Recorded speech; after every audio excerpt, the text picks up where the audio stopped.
Hello and welcome to Mysteries of the Kingdom of Heaven. My name is Raj Singh. This video is titled, Others Mocking Said These Men Are Full of New Wine. Let us, as always, through the Word of God, reveal what the mockers revealed.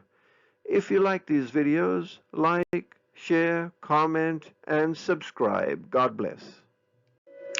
And the meaning of mocking? Showing ridicule, contempt, or derision, which leads us to the word ridicule, speech or action intended to cause contemptuous laughter at a person or thing, derision, which leads us to these which speak Galilaean. Acts 2 verse 7, and they were all amazed and marveled, saying one to another, Behold, are not all these which speak Galileans? Why did they say, Are not all these which speak Galileans? And there you have it, Acts 1 verse 11, which also said, Ye men of Galilee, why stand ye gazing up into heaven? They spake Galilean because the disciples were men of Galilee. And what did the Galileans speak?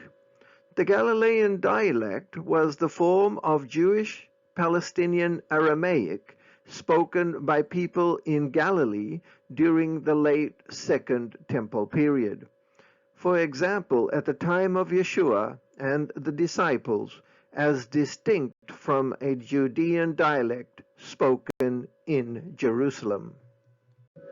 Verse 8, and how hear we every man in our own tongue, wherein we were born? Which leads us to the question, what language did the Galileans speak that every man from all nations heard in the language of the nation they were born in? Which leads us to the mockers.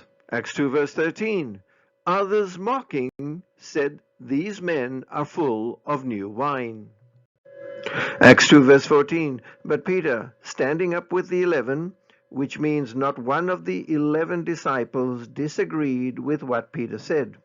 And it goes on, lifted up his voice and said unto them, Ye men of Judea, and all ye that dwell at Jerusalem, be this known unto you, and hearken to my words. Peter spoke to the mockers of Judea and Jerusalem.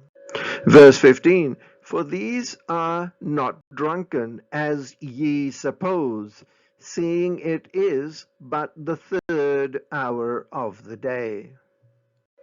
Which proves that Peter the Galilean spoke Galilean to the mockers of Judea and Jerusalem. Which proves the mockers from Judea and Jerusalem did not mock the disciples of being full of new wine.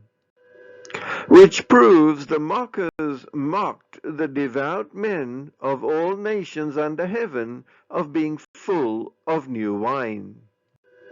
Which proves the Galileans did not speak mumbo-jumbo, for had the Galileans spoken mumbo-jumbo, the mockers would have mocked the Galileans of being full of new wine.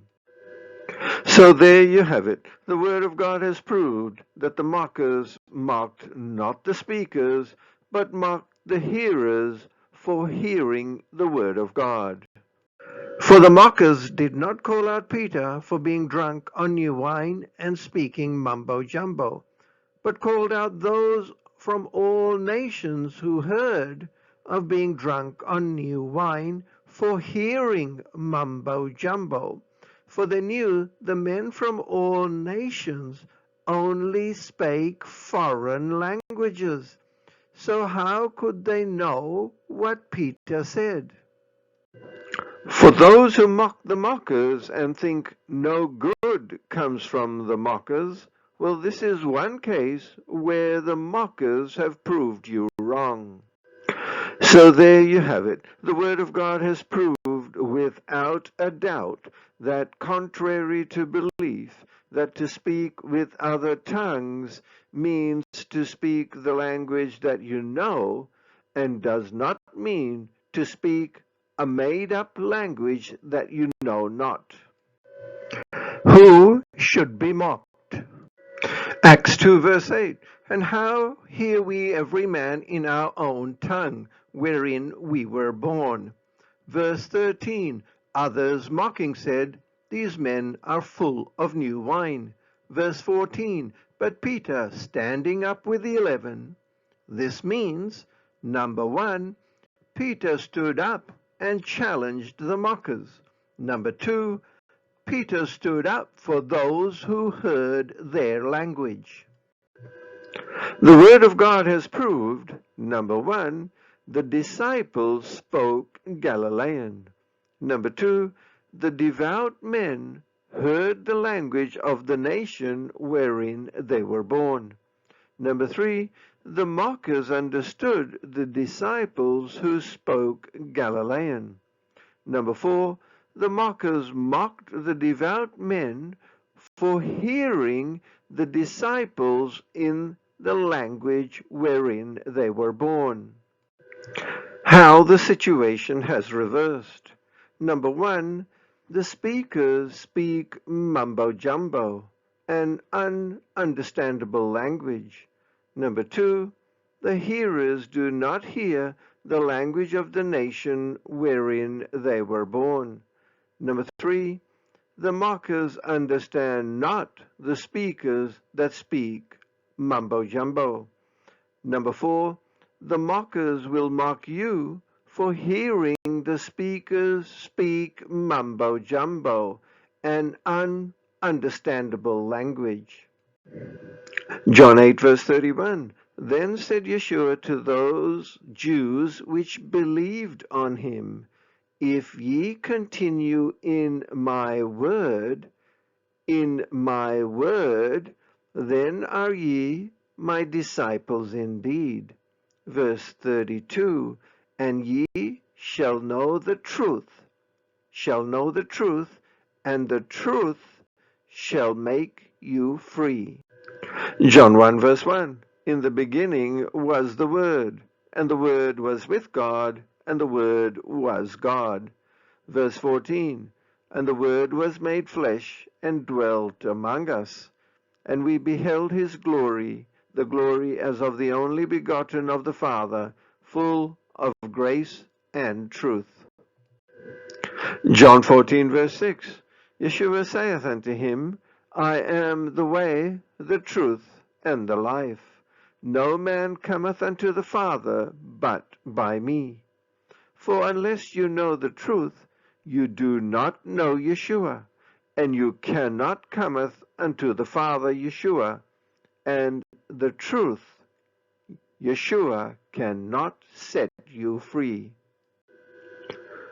The mockers are from the video Speak with Other Tongues.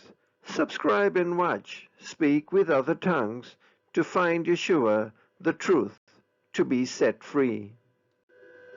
Or watch the 3-part series Speak with Other Tongues. You've been watching Mysteries of the Kingdom of Heaven. My name is Raj Singh.